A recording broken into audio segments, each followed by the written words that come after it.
Okay, this is the attic above the garage. That's the ridge beam. These are your rafters. These are collar beams. Every other one's supposed to have a collar beam. That looks pretty good.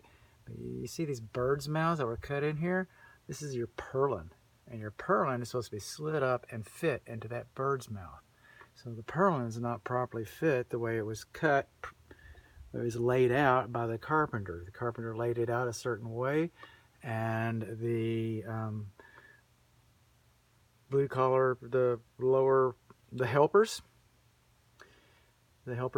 they didn't install that like they should. Now, that little right over there, because this is plywood, we have plywood decking, but over here, where you got that OSB, that's a tunnel, that's a skylight tunnel, and that's supposed to be insulated. This is all bat insulation over this area.